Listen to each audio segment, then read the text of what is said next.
Pour conclure le débat, la parole est à monsieur Mathieu Darnaud, président de la délégation sénatoriale à la prospective. Merci madame la présidente, madame la ministre. Je veux à mon tour saluer l'excellence du travail de nos 4 rapporteurs et de la délégation qui a pu mettre justement en lumière les défis qui sont devant nous et qui nous attendent. Jamais, je crois, un exercice de prospective n'aura autant collé avec une réalité que les uns et les autres vous êtes concentrés et essayez à dépeindre. La première chose que je souhaitais vous dire, c'est que, à l'aune des différentes interventions, c'est qu'il ne faudrait pas, selon moi, tomber dans une opposition entre le nécessaire effort de sobriété et la mobilisation de la ressource.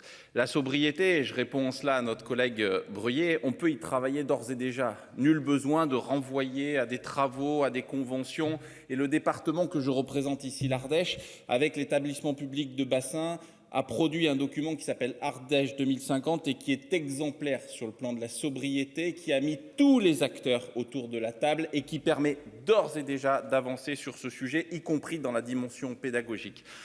Mais nous avons besoin de mobiliser la ressource.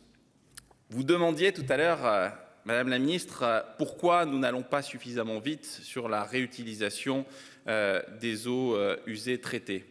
Je vous invite tout simplement à prendre angle et la tâche du président de l'Association des maires de France, David Lisnard, que vous avez cité tout à l'heure, et qui se désespère parce que depuis 10 ans, sur sa commune, il essaie de mettre en place un projet de cette envergure qui n'aboutit pas. On le sait, pour des raisons qui sont essentiellement administratives. Beaucoup ont ici parlé de la question du stockage des réserves collinaires. Là aussi, je veux porter témoignage. Dans mon département, les projets se succèdent pour répondre aux problématiques de notre agriculture, du tourisme, pour répondre aux problématiques de la défense incendie, pour tout ce qui permet de répondre au sujet de notre territoire. Nous avons multiplié les études environnementales, nous sommes appliqués à être le plus vertueux. L'État a signé des conventions avec la Chambre d'agriculture, avec le département. Aujourd'hui, aucun projet ne sort. Voilà la réalité dans laquelle nous nous trouvons aujourd'hui, une triste, je le dis, réalité. Un mot sur le plan eau. Oui, nous avons, heureusement d'ailleurs, des convergences sur certains points qui figurent d'ailleurs dans le rapport de la délégation. Nous vous remercions de l'avoir souligné. Mais le bât blesse sur le volet financier, je le dis très directement. On a salué le fait, vous-même, d'avoir demain la possibilité d'injecter 475 millions d'euros.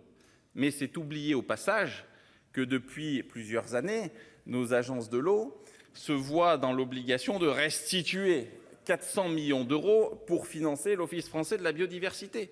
Donc quand vous faites l'addition et la soustraction, il reste peu d'argent pour porter et répondre aux défis qui sont devant nous. Et je le dis avec insistance parce que je crois que si on n'a pas compris l'enjeu financier qu'il y a pour pouvoir prendre à bras le corps l'ensemble de ces sujets, alors nous n'y arriverons pas. Vous avez évoqué l'enveloppe sur les réseaux fuyards. Très bien.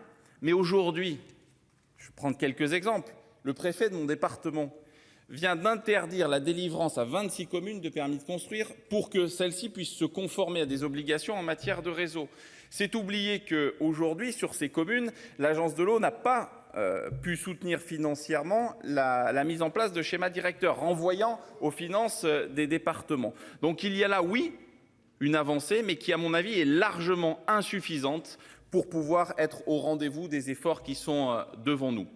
Beaucoup de choses ont été dites, qu'il me soit permis de finir sur la question de la gouvernance.